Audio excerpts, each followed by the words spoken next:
pestisida. Habis ke?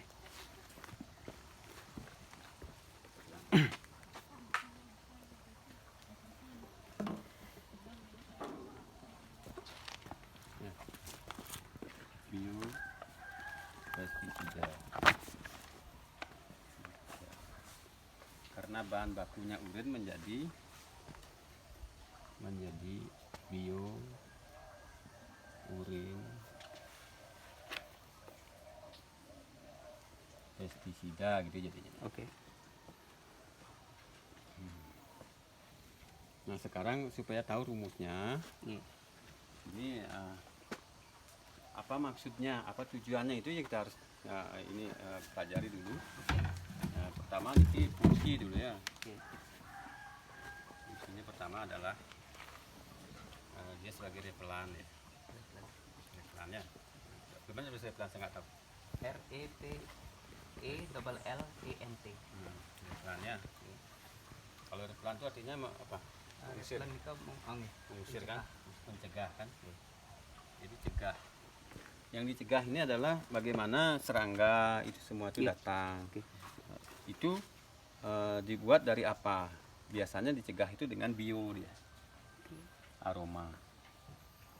Ya, dengan aromanya urin itu yang menyengat itu sehingga dia dicegah. Oke. Nah, yang kedua itu adalah melemahkan. Ya, melemahkan karena di sini kita tidak akan membunuh. Oke. Ya, melemahkan. Nah, untuk mendapatkan bahan-bahan yang bisa melemahkan dipakailah itu urin juga ya, ditambah dengan skafol ya, itu gadung ya. Gadung dalam konsentrasi tinggi dia membunuh dia karena cyanidanya tinggi. Oke. Ya, kalau diekstrak dengan benar, karena kita kan tidak ekstrak ini. Kalau ekstrak dia jadinya konsentrat kimia organik itu dalam 1 kilo mungkin dapat berapa cc aja gitu.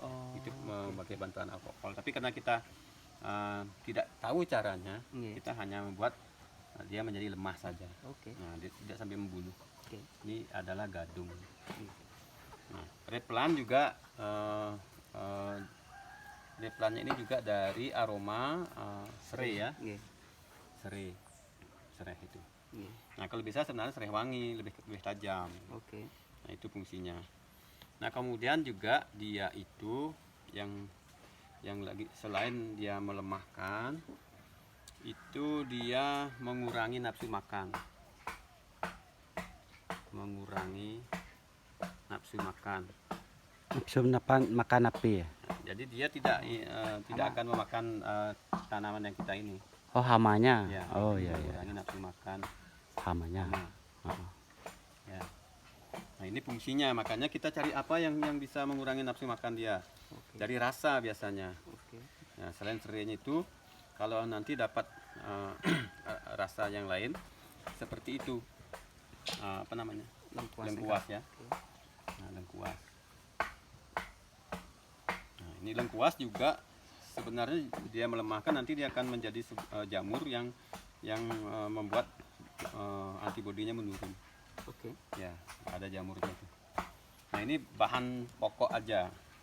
Tetapi karena kita membuat biopestisida, kita juga sekalian ingin merawat tanamannya. Nah, kemudian merawat. Nah, merawat ini urin itu mengandung namanya sitokinin. Zinc ya, bukan zinc ya. Zinc sitrat. Nah, ini adalah zat penumbuh. Zat penumbuh nih.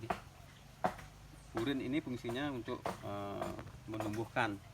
Jadi kelasnya dia itu sama dengan ZPT, zat pengatur tumbuh. Nah, itu dia. Jadi kelasnya dia ke sana.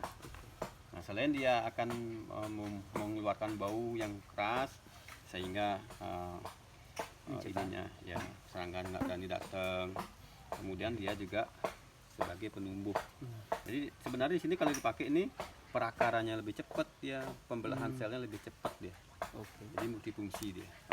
Dia tidak hanya pestisida. Nah, inilah kemudian kita buatkan sekarang cara mencampurnya. Cara. Nah, sekarang cara mencampur itu saya itu biasa memakai rumus sepertiga. Jadi ini wadah kita bagi 3. Oke. Nah, yang ini adalah padatannya. Ya. Padatan itu bahan-bahan yang tadi. Padatan. Ini adalah syarat minimalnya, Oke. minimal ya. Kalau umpamanya dapat lebih bagus. Oh, gitu, Bahkan 1:1 paling bagus. Tetapi nanti takaran kita turunkan. Oke. Nah, kalau ini takarannya adalah untuk membuat takaran 1:20 saat aplikasi. Kalau sepertiga berarti 1:20. Ini untuk membuat takaran satu. Umpamanya dia kita punya hand sprayer yang 20, kita isi dia 1 liter hasilnya ini nanti. Tapi kalau kita pekatannya 1:1, kita bagi 3 ini, ya kan? Kan benar kan? Dibagi 3. Jadi 1:6. 1:6 itu kalau 1:1 bahannya. Jadi ikut 1:1. Maaf, ini dinaikkan lagi.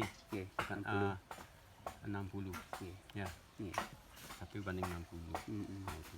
Jadi Tingkat cukup kepekatannya satu cup, lebih tinggi, ya. bisa dicampur Ya. dengan lebih banyak air Cup aja jadinya udah nanti. cukup ya gitu. Oke. Nah, ini padatan ini, kemudian cairnya adalah total dari volume ini. Oke. Jadi sampai Ini yang sini. cairnya. Ya, cairnya ya. Nah, itu rumusnya. Oke. Nah, satu pernya apa tuh? Ya. Itu kapasitasnya berapa liter itu? Kalau- Ini adalah makanya disesuaikan cara ya? menghitung Oh, gitu? skalanya. Oke, berapa yang kalau punya yang 1 ton, 1 ton, sepertiganya harus diisi padatan. Iya. Kalau tiang punya 200, sepertigaan kan harus misi padatan. Padatan. Sisanya Bahan nanti padatan Air. ini. Yo. Nggak, Ini bahan biurin. padatannya. Oh, biorin. Biurin. Oh, Ini iya, iya. urin sapi sih. Oh. Ini padatannya. Ini kita cacah. Mm. Nah, sekarang untuk menghitung ini kita pakai logika aja. Hmm. Mana di antara ini yang kalau kita ingin menuju kepada racun, Mm-mm. apakah ingin kita melemahkan dia, itu yang kita perbanyak. Nah, itu. Apakah hanya sekedar mengusir tanpa harus membunuh? Nggak usah pakai gadung umpamanya, bisa. Puas. Maaf nih, Ki. Maaf, bisa ditulis bahan-bahannya itu di bawah. Iya. Misalnya apa aja, gadung atau serai gitu. Oh, sini. Ya, ya, biar di masuk di rekaman. Oh, iya. Ya. Ini ya. Ah.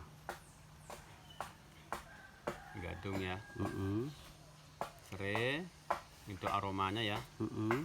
Kemudian di sini ada lengkuas. Takarannya. Lengkuas ini dia akan menjadi jamur yang akan melemahkan.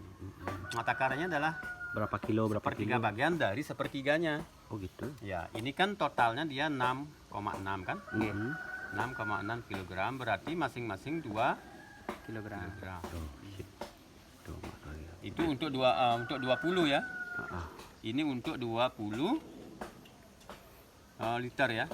Mm-mm. Kita konversi aja liter dengan kilo. Mm-mm.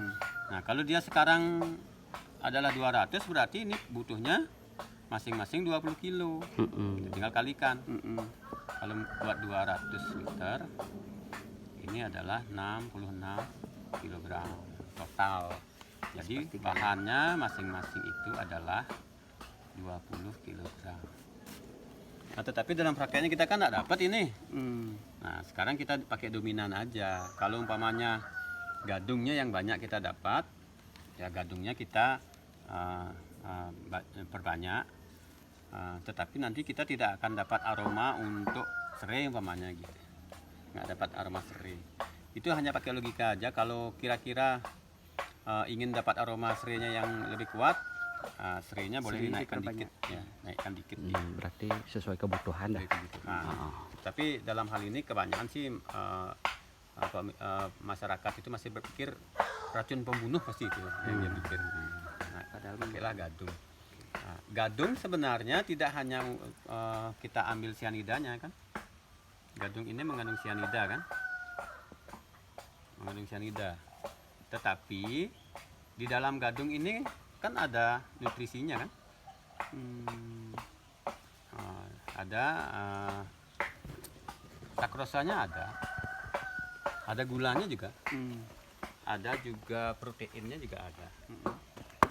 Nah, jadi di dalam gadung dia ada nutrisinya, ada sakrosanya, ada proteinnya. Oke. Ini menjadi nutrisi dia, Oke. nutrisi gitu. Oke. Nah sekarang kita karena berbicara biopestisida saja, tidak berbicara bagaimana dia menjadi sebuah pupuk kan gitu. Nggih. Tidak menjadi, kalau mau menjadi pupuk tentu kita memerlukan pengurai sehingga bahan-bahan ini menjadi bahan yang kuat untuk mengikat mikroba pengikat. Oke. Bahan pengurai ya itu biasa ayo kita anggap biang lah ya. Nggih, Ya, biangnya. kita perlu biangnya, biang dari mikroba. Nah karena kita bermainnya di sini ada biang mikroba yang kita inginkan pestisida ini juga sebagai bahan untuk pupuk gitu ya. Nggih. Biasanya mikroba ini membutuhkan satu yang ini, protein dia perlu, Protein, nggih. ditambah dengan gula. Gula. Memang di sini ada sakrosa, Mm-mm. tetapi jumlahnya sedikit. Sedikit ya. Ya. Oke. Nah, Berarti kebiasaan saya itu setiap 20 liter itu saya memerlukan 1 kilogram. Ya, itu tambahan kilogram gula tuh. gula Nggih. per 20-nya ya. Oke, nggih. Berarti karena ini dia ada 200, kita memerlukan 10 kilogram gula untuk 200 ya. Nggih. 200 liter. Nah, itu standarnya, nanti dia akan otomatis selain jadi pestisida dia juga menjadi pupuk organik cair Oke. multifungsi. Nah, kalau ini dilakukan, ini akan menjadi pupuk yang sedikit mahal kalau kita ada penambahan gula. Gula malah. Tapi Untuk sebenarnya biangnya napi dipakai. biangnya terserah apa yang kita punya, tapi Oke. semakin kuat semakin bagus. Oh gitu. Kalau E4 berapa belum Pak? Nah, kalau E4 sama Sama nggih. sama dia minimal ya, kalau 20 liter tuh minimal dia setengah liter E4. ya, Iya. E4. Tetapi kalau rumus saya itu karena E4 itu tidak begitu kuat, saya pakai satu takaran dengan gula. Oh gitu. Berarti 20 liter itu 20, satu iya. liter berarti nggih. Ya, 1 liter. Tetapi itu biasanya hanya untuk pribadi. Kalau kita bawa ke market itu terlalu rugi gitu. Rugi nggih Rugi. karena belinya mahal nggih. Ya, tapi boleh karena sebenarnya di urin ini Udah ya kan, ada biang urin ya. ya, Nggih. sudah ada satsingnya ini Oke. ya, sudah ada utsing. Nggih. Yang penting kita bisa menguraikan aja, Iya. menguraikan bahan-bahan ini. Oke. Kalau untuk syarat minimalnya itu yang kita main di 200 ya. Nggih. Ya, kalau yang di 200 ini 2 liter aja dah. 2 liter udah oke nggih. 2 liter sudah cukup. Yang akan masukin 2 liter Pak. Ya, Oke. 2 liter sudah cukup ya. E4. Ini sudah cukup kuat untuk menguraikan bahan dari Mm-mm. padatan ini. Oke, siap. Sekarang waktu Pak, Nih, waktunya, durasi. waktu ya. Biasanya dia memakai kelipatan 3 kali 7 ya. 37. Jadi biasanya dia 21 hari. Nah, Berarti 21 hari udah Ya. bisa dipanen nggih. nah, ini Bisa dipanen. masa aktifnya ya. Jadi dia transisi dulu, penyelesaiannya itu biasanya 4 hari, 3 sampai 4 hari ya. Oke. Setelah itu dia bekerja aktif. Jadi sudah membelah selnya dia. Oke. Di 20 hari sampai 21 hari itu dia sudah dorman. Jadi sudah tidur dia. Oke. Nah, ciri-cirinya kalau ini kita kasih selang, Nggih. ya ini drumnya kita tutup, Nggih. kita lubangin di sini. Oke. Nah, di sini kita kasih ya lubang napasnya, Nggih. ya ditutup air sehingga seal dia. Nggih. udara keluar dari sini, tapi udara dari luar tidak masuk. Bisa masuk nggih. Ya. Nah itu di sini ciri-cirinya tidak keluar gelembung lagi. Oh, oke. Sudah tidur tidak nih. dorman. Lah. Oke. Nah itu sudah siap panen itu. Oke. Tapi kalau bisa urin itu pertama kali urinnya jangan yang baru, Yang udah didiamkan yang dulu. sudah diaduk dulu. Nah, Oke. caranya begitu urinnya datang, Nggih. kita masukkan ember, Nggih. nah aduk dia selama 4 hari lah. Oh. Pagi, siang, oke, sore, oke. setiap kita ingat aduk dia sehingga keluar dia. Oh, biar keluar dulu gasnya nggih. Kalau punya aerator, Hmm, kita aerator aja minimal 12 jam. Oke. Diaerasi dengan aerator akuarium sehingga fosfat apa nama fosfat. Nitrat. Ya, Bisa. keluarlah ininya. Gasnya kan jadi ya, nitrat nggih. ya. Oke. Ya, ada. Ya. Tapi kalau manual kan tinggal diaduk mantan dulu. Ya, kalau kita nggak punya ininya Aerator. aeratornya kita aduk. Ini 4 hari nggih. 4 hari. 4 hari pengaduan nggih. Ya, itu sehari 4 sampai 5 kali lah. Nggih. Nah, setiap saat. Memang amoniaknya itu harus memang hilang. Kalau enggak nanti terbakar tanamannya. Oh gitu. Terbakar tanamannya nanti. Oke. Jadi Siap. karena ini tertutup masalahnya. Nggih. Kalau kita tidak memakai apa namanya mikroba, Nggih. kita sebenarnya nggak apa-apa terbuka. Nggak Tapi apa-apa. karena mikrobanya itu nanti dapat oksigen, Ya, ini dia. karena kan kita tidak ingin mencampuri apa namanya kandungan dari biangnya itu dengan mikroba luar yang lain yang liar gitu. Oke. Nah, itu aja. Oke, sip. Udah. Panen dah. Udah.